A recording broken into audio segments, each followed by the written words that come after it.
네, 오밤중의 뉴스 이제 세 번째 주제로 넘어가 보겠습니다. 자, 세 번째 주제는요.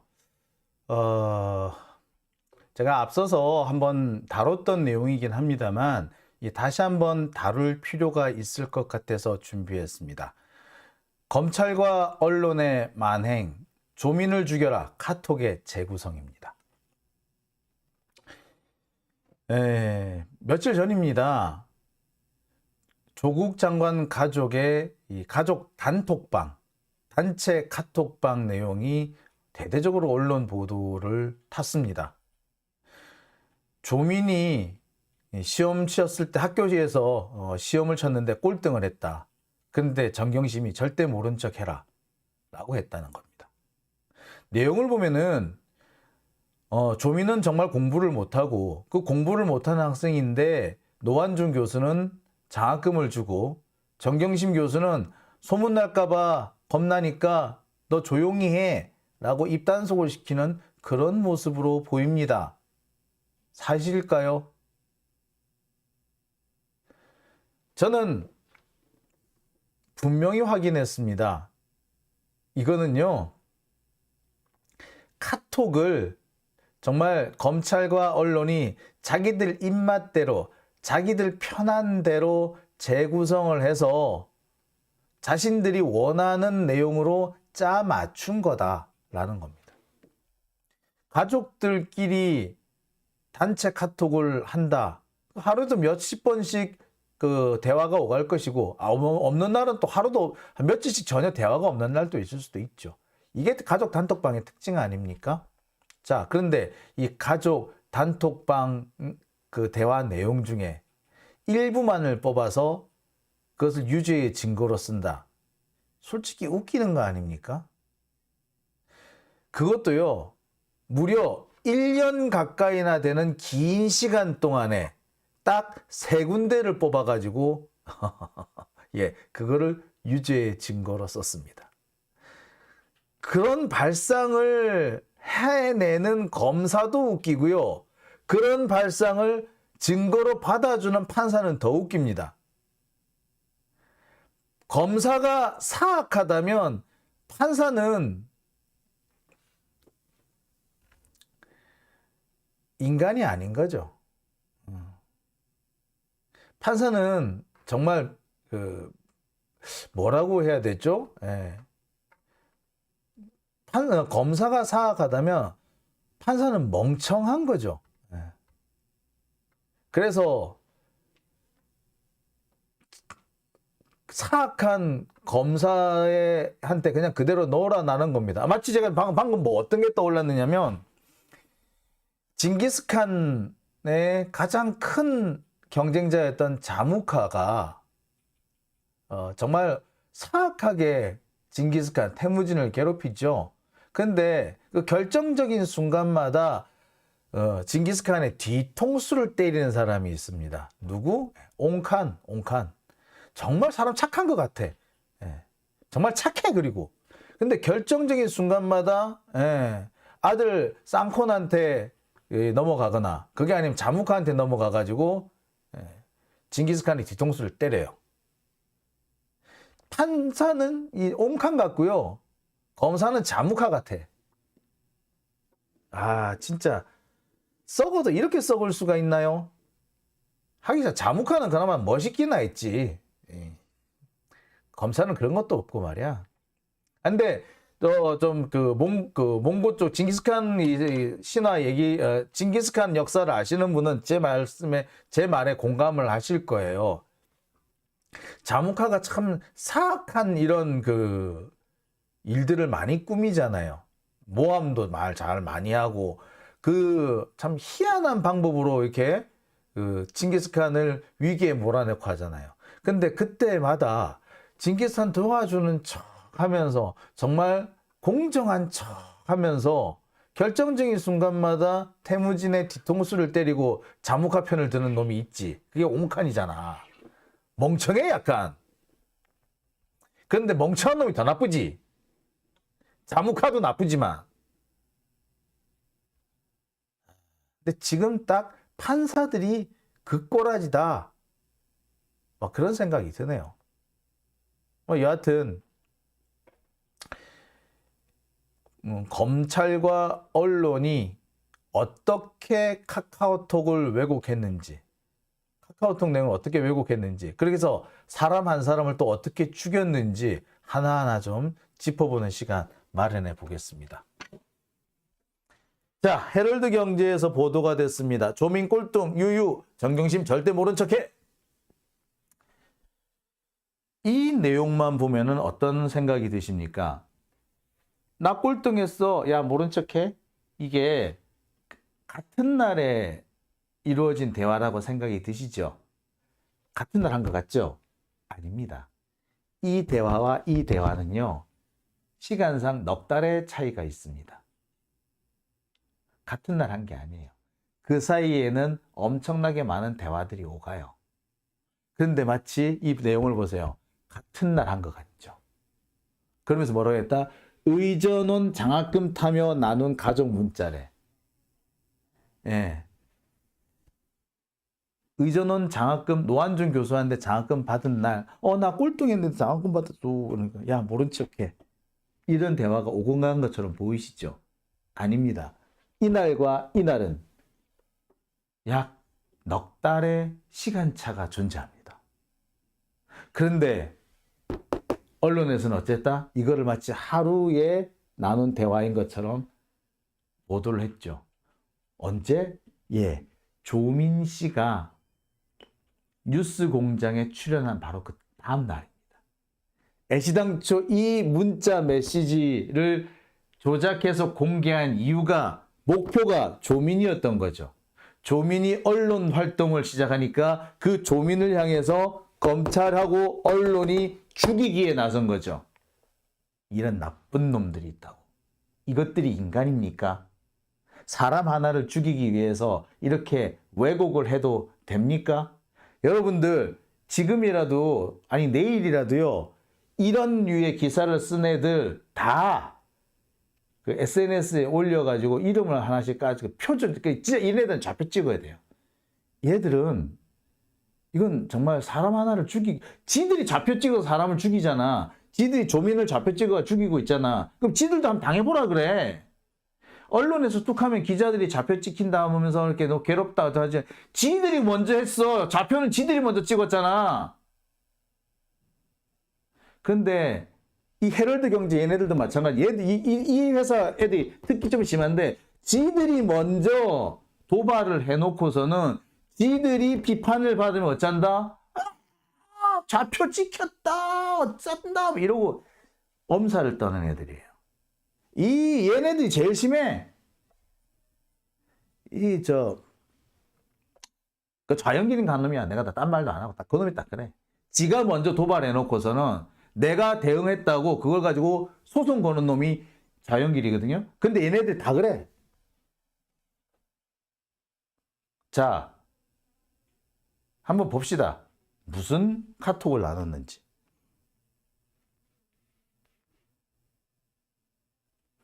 자, 헤럴드 경제 김유진 기자의 기사를 한번 볼까요?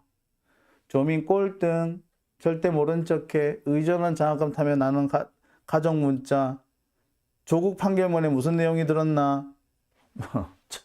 마치, 야, 조민 씨가 의전원 장학금이 부정한 것이란 걸 알면서도 받았다. 정경심 교수도 그걸 알면서도 받았다는 식으로 기사를 썼죠. 이 정말 악독한 짓이에요, 이거는.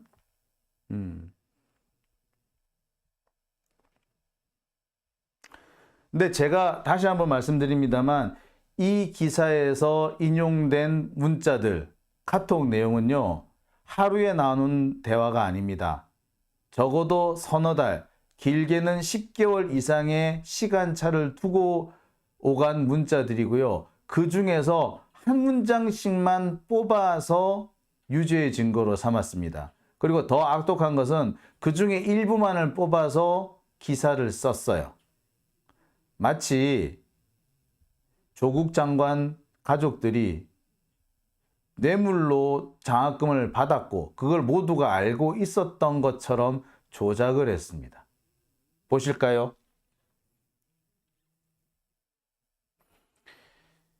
카톡이 유죄의 증거로 쓰인 카톡 대화는 모두 세 가지입니다. 2016년 5월에 나눴던 거, 그 다음에 2016년 7월, 2017년 3월.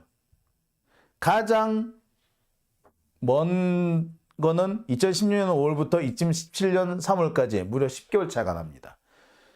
이 첫 번째와 두 번째 사이에는 2달 차이, 여기서 여기까지도 무려 6개월 이상의 차이가 납니다. 자, 그런데 이거를 하나로 묶어서 마치 하루에 다 대화를 나눈 것처럼 조작을 했고요. 그래서 그걸 유죄의 증거로 썼고요. 그걸 가지고 또 기사를 썼어요. 이거 이래도 되는 건가요?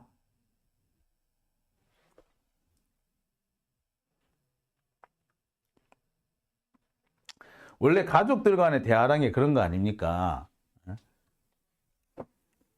가족들 간에 카톡 나누는 거는요, 뭐 진지할 때도 물론 있겠습니다만, 진지했다가 갑자기 투정이 됐다가 그랬다가 갑자기 농담이 됐다가 뭐 종잡을 수 없는 게 보통 가족 간의 대화 아닙니까? 그게 가족 간의 단체 카톡 특징이잖아요. 자, 따라서 가족들 간에 나눈 대화를 그걸 가지고 뭔가 증거로 삼기는 어렵습니다. 그러니까 그 당시 대화가 어떻게 오갔는지 그 상황을 제대로 충분히 주변 상황을 충분히 검토하지 않으면요, 이건 분명히 왜곡이 됩니다. 그런데 조국 장관의 카톡에 대해서, 가족 단톡에 대해서는 어떻게 했느냐? 판사도 그렇고 검사도 그렇고 이 가족들 간의 대화, 조국 장관 가족들 간의 대화를 전부 다 너무나도 진지한 대화들만 나눈 것으로 전제를 하고 그런 전제에서 대화 내용을 이렇게 왜곡을 합니다. 자, 보세요. 이런 내용입니다. 조민 씨가 노한준 교수님이 또 장학금 주셨어요 라고 얘기를 합니다. 지금 수요식에 와 있음. 자, 이게 뭐예요? 그냥 나 와 있어요. 뭐 진지한 대화는 아니죠. 그냥 보통 가족들이 나눌 수 있는 평범한 대화인 거예요. 노한준 교수님이 또 장학금 주셨어요. 지금 수요식에 와 있음. 예, 이게 2016년 5월 달의 대화입니다. 자, 그리고요. 엥? 조국. 굿. 자, 이게 조국 장관의 답입니다. 노한준 교수님이 또 장학금 주셨어요. 지금 수요식 와 있음. 엥? 굿. 아빠치고 되게 무뚝뚝하다, 그지? 딸이 이렇게 길게 얘기를 했으면 나 같으면 그래 고생했다 이렇게라도 하겠어. 고생했다라고 할 텐데 엥? 굿. 이게 뭐예요? 딸이 한 얘기에 별로 관심이 없지 지금. 이 양반이 지금. 딸이 열심히 이렇게 카톡을 보내니까 답은 하긴 해야 되겠고, 그러니까 답을 하는데 엥? 굿. 왜? 뭐 한자로 다 끝나? 이걸 진지한 대화라고 볼 수 있을까요? 여기에 무슨 의미가 있다고 볼 수 있을까요? 그런데 마치 이게 큰 의미가 있는 것처럼 노한준 교수가 장학금 주셨다 이 말에 엥? 이게 에? 그런 일이 있었어? 왜 받지 말아야 될 걸 받았어?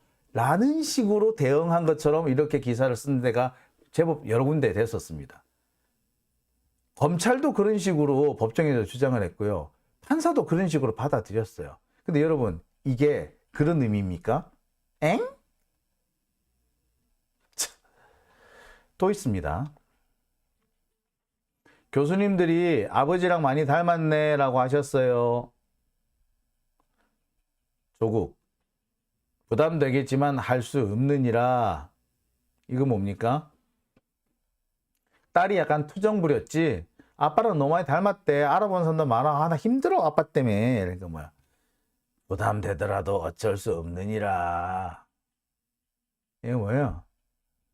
딸은 투정을 부리고 아버지는 농담으로 그것을 흘려 넘기고 그러고 있는 거죠. 이게 뭐 진지한 대화입니까? 이게 진지한 대화예요? 그런데 언론도 그렇고 검찰도 그렇고 이 대화를 뭐라고 왜곡을 했느냐?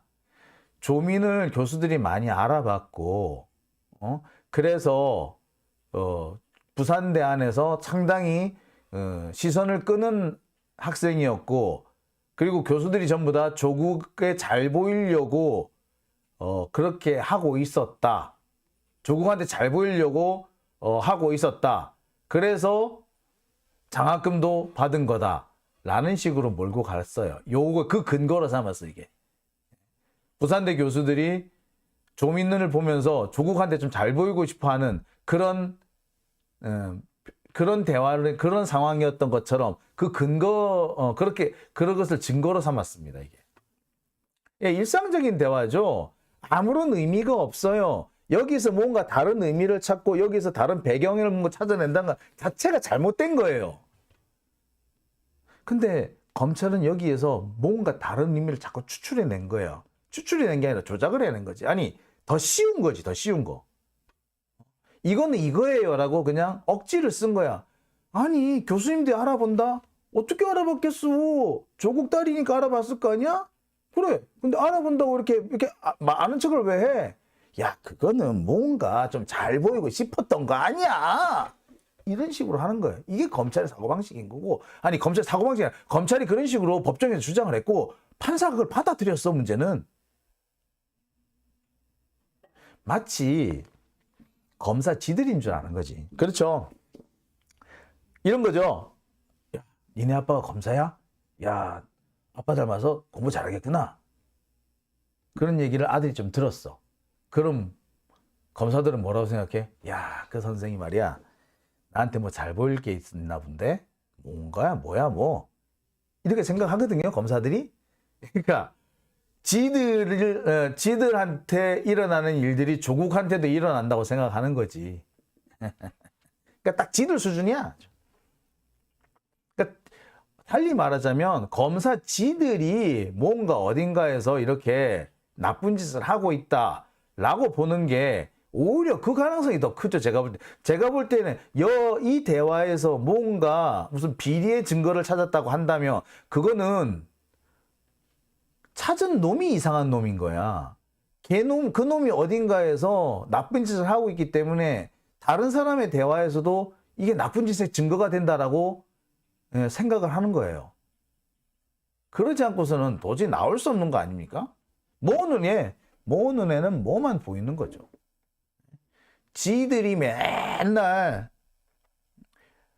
얻어먹고 다니고 받아먹고 다니니까 남들도 다 그런 줄 아는 거지 뭐.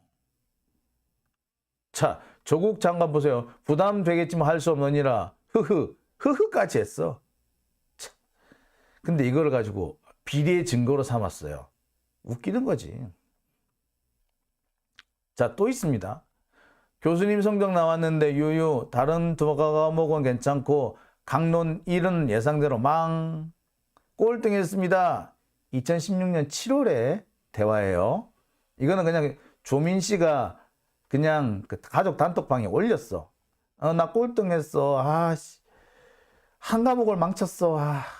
진짜 어떡해. 이거예요. 이걸로 끝. 조민 노한준 교수님이 다른 학생들에게 말하지 말고 조용히 장학금 타라고 하셨음.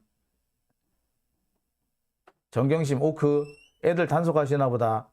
이게 언제? 모른 척해라. 이게 언제? 2017년 3월이에요. 꼴등했다라고 말하는 게 2016년 7월. 야, 모른 척해라는 2017년 3월. 둘 사이에는 몇 개월 차? 예, 8개월 이상의 차이가 납니다. 그런데 검사 새끼들도 그렇고 기자 새끼들도 그렇고 이거를 뭐다? 마치 하루에 나눈 대화인 것처럼 조작을 했죠. 보이십니까? 다시 한번 볼까요? 교수님 성적 나왔는데 두 과목은 괜찮고 강론 1을 예상대로 망했다를 아마 망 이렇게 쓴 것 같아요. 가족 단톡방이니까 그렇게 썼겠지. 꼴등했습니다. 우유유유유. 이게 2016년 7월에 올라온 단톡방이에요. 단톡방 내용이에요.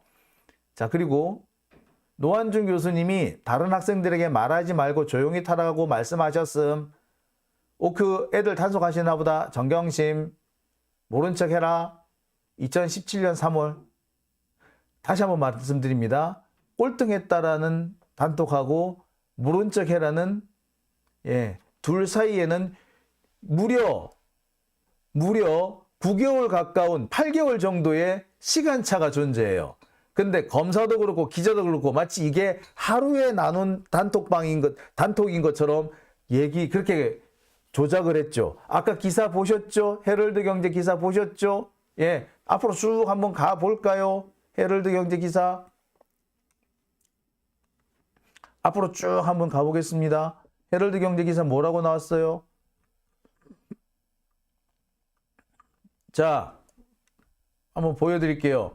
조민 꼴등, 정경심 절대 모른 척해, 의전은 장학금 타며 나눈 가족 문자라고 했네요. 절대 모른 척해. 절대 모른 척해라는 말은 또 없죠. 모른 척해지. 교수님이 단속하시나 보다. 그러니까 조용히 해. 모른 척해. 라고 얘기했는데 절대 모른 척해라고는 또 아니죠. 근데 절대 모른 척해라고 왜곡해서 썼으면서 심지어 그거는 같은 날 나눈 대화도 아니야. 그런데 같은 날 나눈 대화인 것처럼 왜곡을 했죠. 맞죠?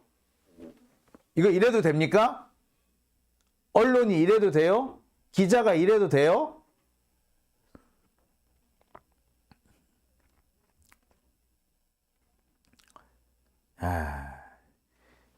어쩌다가 대한민국이 이렇게 조작공화국이 됐습니까?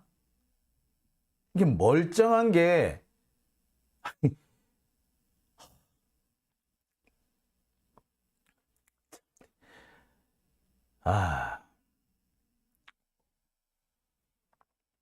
민구님, 변호사는 왜 대응 안 했냐고요? 했어요. 왜 안 했겠어요?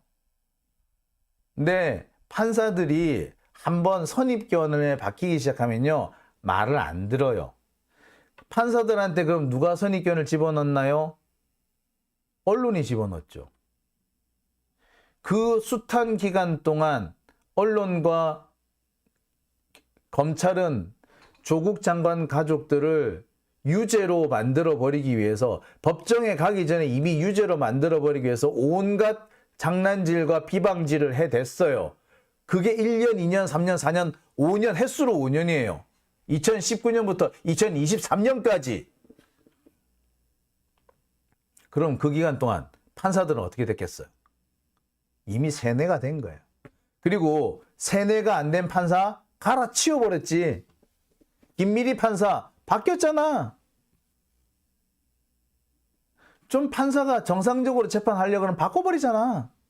지금 이번에 1심 판결 난 것도 바뀌어버렸죠. 원래는 마성영 판사가 혼자서 할 예정이었는데 이게 그거 다 바뀌잖아요. 판사를 바꿔버려, 판사를. 네.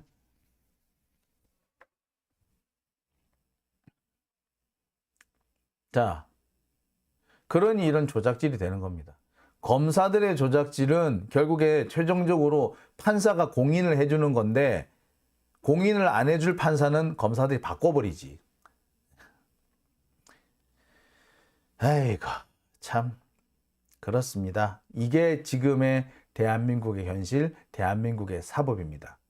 앞으로 개혁을 한다면 검찰만 개혁할 것이 아니라 판사들도 개혁을 해야 되겠어요. 판사들 이것들 기본이 안 됐다고 밖에 제가 말을 못 하겠네요. 자, 그런데 도대체 검찰하고 언론은 왜 이런 짓을 했을까요? 조민 씨가 뉴스공장에 출연하자마자 바로 그 다음날 이 기사들이 쏟아졌거든요. 왜 그랬을까요? 이유는 간단합니다. 지들이 볼 때 조민이라는 사람이 만만찮거든. 그러니까 긴장을 한 거예요. 조민이 아무리 봐도 조국 장관이나 정경심 교수하고는 또 클래스가 다른 거야. 그러니까 아무리 봐도 지들이 상대하기에는 버겁겠다라는 생각이 드는 겁니다. 그리고 사람들이 조국과 정경심 보다 오히려 조민 씨를 더 보호해 주려고 하는 마음이 있어요. 여러분도 마찬가지잖아요. 조국 장관도 우리가 지켜줘야 되고 정경심 교수도 우리가 도와줘야 되지만 사실 그보다 더 마음이 크게 있는 거는 조민 씨죠. 아니 딸까지 저렇게 돼서는 안 되지 라는 그런 생각이 다 들지 않습니까? 그래서 우리 민주 진보 진영 시민들의 이런 사고 뭐라 그러니까 어떤 그 열망이라든지 이런 생각이 좀 결집되는 곳이 조민신 거예요. 검찰도 이걸 알 겁니다. 그러니까 긴장이 되겠죠. 더 조민이 더 커지기 전에 밟을 필요가 생기는 겁니다. 조민이 더 주목을 끈 것을 막아야 되는 거죠. 그래서 의도적으로 언론 플레이를 했다. 그렇게밖에 볼 수 없습니다. 자, 근데 언론 플레이 하는 거 좋아. 언론 플레이 하는 거 좋은데 조작은 좀 하지 말자. 어떻게 6개월 동안 시간차가 있는데 그걸 마치 하루에 나눈 대화인 것처럼 의존은 장학금 받는 날 나눈 문자 이렇게 얘기를 해. 하루가 아닌데 말 같은 소리를 해야 될 거 아니에요. 근데 이걸 그렇게 조작을 하는데 아무런 거리낌이나 부끄러움이나 반성이 없는 거죠. 그래서 기레기라 그러는 거 아닙니까?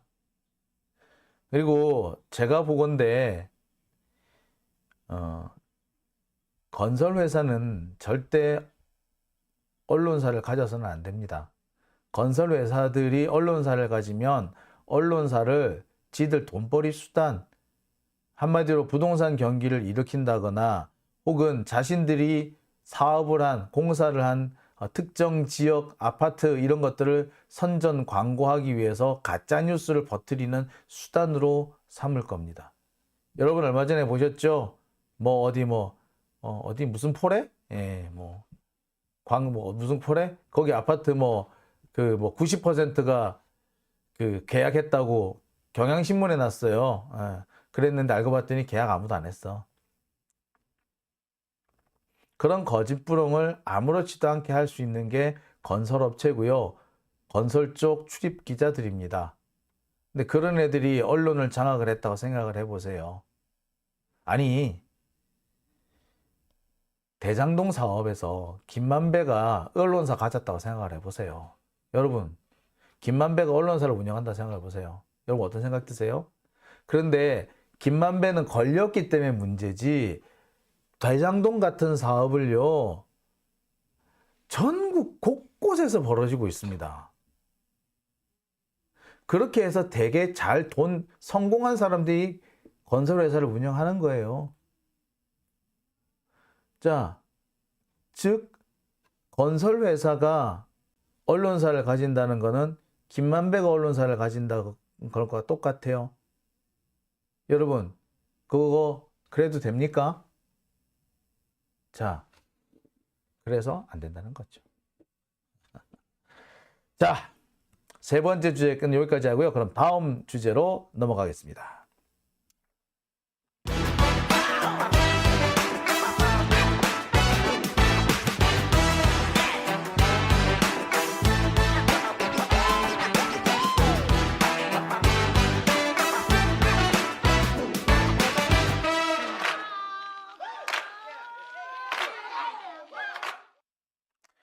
네,